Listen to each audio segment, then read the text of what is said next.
بسم اللہ الرحمن الرحیم۔ دائیں بازو والوں کے لیے نعمتیں، فہرست موضوعات تفہیم القرآن، جلد پنجم، عنوان آخرت، صفحہ 281، 282، 295۔ سورہ واقعہ آیات 27 تا 38۔ اعوذ باللہ من الشیطان الرجیم، بسم اللہ الرحمن الرحیم۔ واصحاب الیمین ما اصحاب الیمین، فی صدر مغضود وطلح منضود وظل ممدود وماء مسکوب وفاکہۃ کثیرہ لا مقطوعۃ ولا ممنوعہ وفرش مرفوعہ انا انشأناہن انشاء فجعلناہن ابکارا عربا اترابا لاصحاب الیمین۔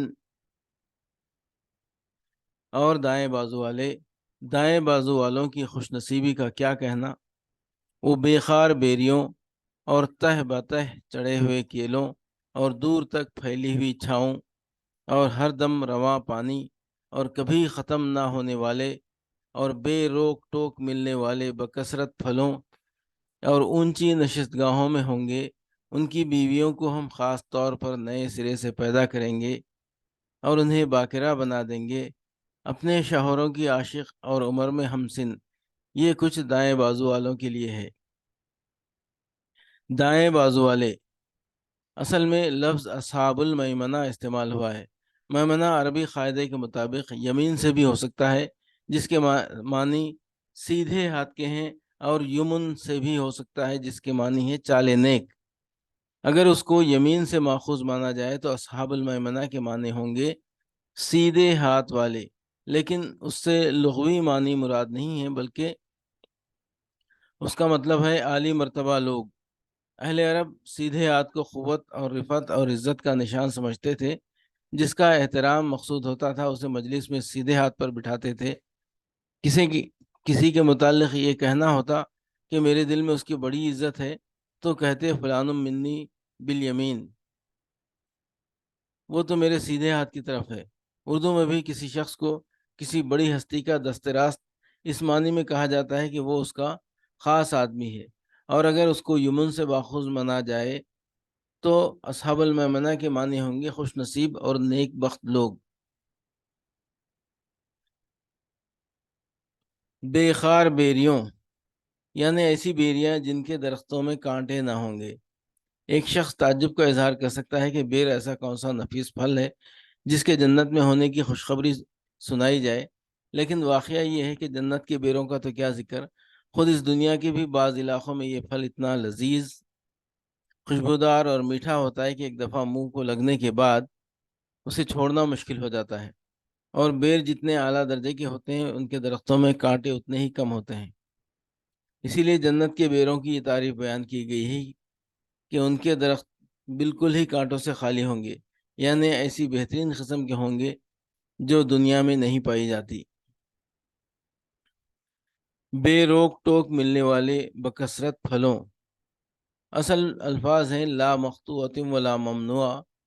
لا مقطوعہ سے مراد یہ ہے کہ یہ پھل نہ موسمی ہوں گے کہ موسم گزر جانے کے بعد نہ مل سکیں، نہ ان کی پیداوار کا سلسلہ کبھی منقطع ہوگا کہ کسی باغ کے سارے پھل اگر توڑ لیے جائیں تو ایک مدت تک وہ بے ثمر رہ جائے، بلکہ ہر پھل وہاں ہر موسم میں ملے گا، اور خواہ کتنا ہی کھایا جائے لگاتار پیدا ہوتا چلا جائے گا۔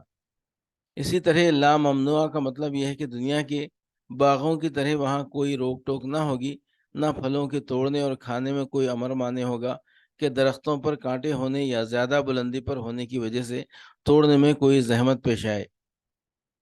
انہیں باکرہ بنا دیں گے، اس سے مراد دنیا کی وہ نیک خواتین ہیں جو اپنے ایمان و عمل صالح کی بنا پر جنت میں جائیں گی۔ اللہ تعالیٰ ان سب کو وہاں جوان بنا دے گا، خواہ وہ کتنی ہی بوڑھی ہو کر مری ہوں، نہایت خوبصورت بنا دے گا، خواہ دنیا میں وہ حسین رہی ہوں یا نہ رہی ہوں۔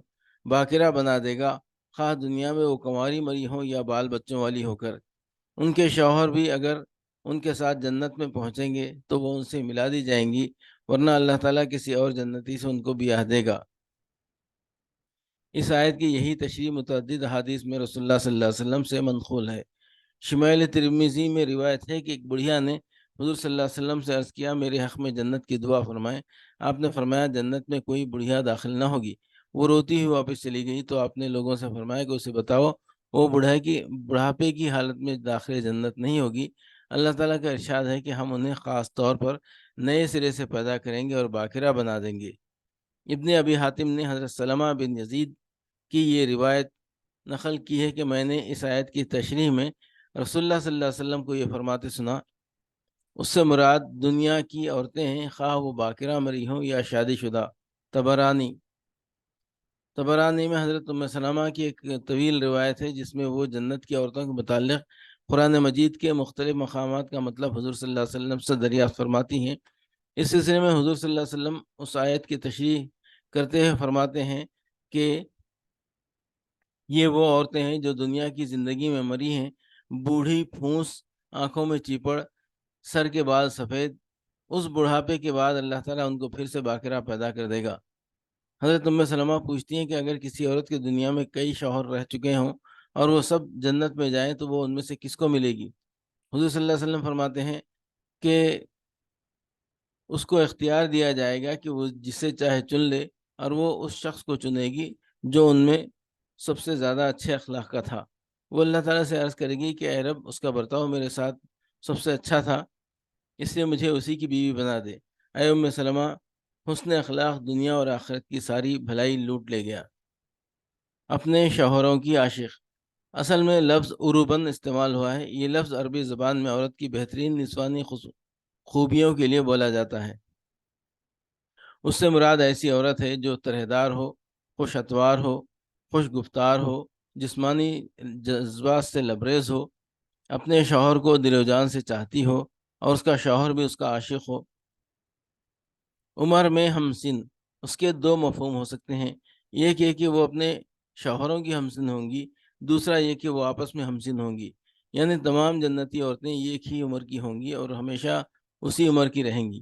بعید نہیں کہ یہ دونوں ہی باتیں بیک وقت صحیح ہوں، یعنی یہ خواتین خود بھی ہمسن ہوں اور ان کے شوہر بھی ان کے ہمسن بنا دیے جائیں۔ ایک حدیث میں آتا ہے کہ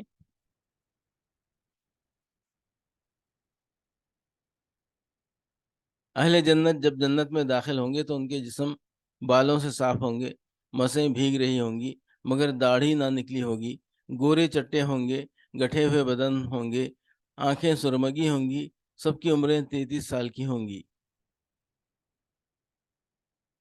قریب یہی مضمون ترمذی میں حضرت معاذ بن جبل اور حضرت ابو سعید خدری سے بھی مروی ہے رضی اللہ عنہ۔